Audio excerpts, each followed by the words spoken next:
ng'ebula ennaku bbiri zokka omukulembeze w'eggwanga Yoweri Kaguta Museveni alayizibwe ku kisanja eky'omusanvu ku mukolo ogugenda okubeera ku kisaawe kya Mefuge Kololo ku lw'okubirirwa ssabbiiti ejja bannamateeka okuli Faluku Sserunkuuma okuva mu Aluma Associated Advocate ne Zefania Zimbe banokoddeyo bye baagala seekesira mu kisanja kino omuli enfuga egoberera amateeka nga kw'otadde okuwa essiga eddamuzi omwaganya ogukola emirimu awatali kuliyingirira. Nga munnamateeka Oweekitiibwa Museveni naye akalayira kye nandisabye kyaba atandikirako nti aleke amasiga oba ebitongole by'aba gavumenti eby'enjawulo gamba nga poliisi gamba nga kooti n'ebirala ebikwasisa amateeka oba empisa bikole mu bwetengereze bwabyo.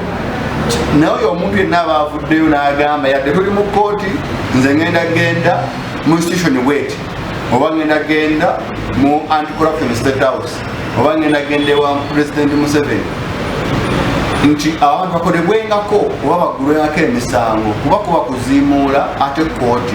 Sserunkuuma era asabye omukulembeze w'eggwanga okuta abantu abaasibibwa olw'ebyobufuzi nga bali mu kooti ez'enjawulo nga bamibwa n'akakalu. Bantu bangi baakwatibwa ba agents baba candidates abalonzi baba candidates abasinga obungi ne ba candidates mumanyi ba candidates bangi abali mu kalulu nga bali mu makomera.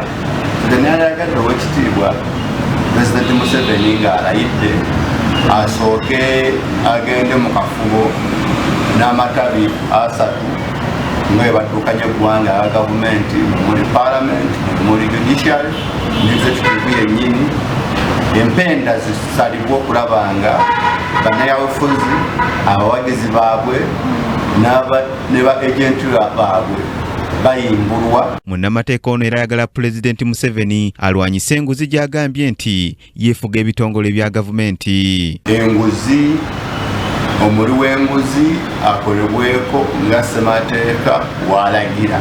Ate ye munnamateeka Zefania Zimbe asabye Pulezidenti Museveni mu kisanja kye ekijja okwongera ku muwendo gw'abalamuzi ba kkooti enkulu nti kuba abaliwo tebamala nga kino kiziŋŋamiza nnyo entambula y'emirimu ekiviirako emisango okwetuuma. Tusomoozebwa nti tulina abalamuzi batono, abalamuzi ba kkooti enkulu batono okusinziira ku ba MP abakola amateeka. Mu ngeri yemu ayagala n'omuwendo gw'ababaka ba paalamenti awamu ne baminisita gukendeezebwe kikendeze ku nsasanya ya gavumenti. Museveni yandibadde alaba nti paalamenti ennene tetugasa nga Uganda wabula eyongera kugaziya nsasanya ya paalamenti esige nga legislature n'ekirala kuwa bantu mirimu ate abantu abafuna omusaala omunene nga tebagasa ki ggwanga.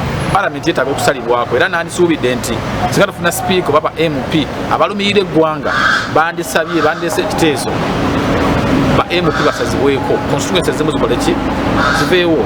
Kati nga mu Kampala tuli ba MP 9 bonna baaki.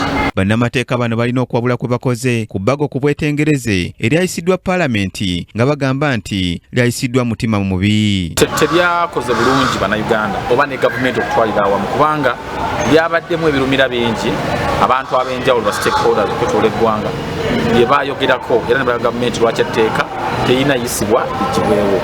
Nze ŋŋamba nti etteeka lya papye okuleetebwa sipiidi yabadde nnene nnyo eyakozeseddwa mu kuliisa era omuntu yenna singa aba avuddeyo n'afayiringa petitioni mu kooti ya ssemateeka nsubira emikisa mingi nti lijja bba provision ezisinga sinakindi lyonna wamu lijja bba declared inconsistent with Constitution of the Republic of Uganda. Annette Nakaibaale yakusakidde eggulire lino ku lwa KTV Amalindiri.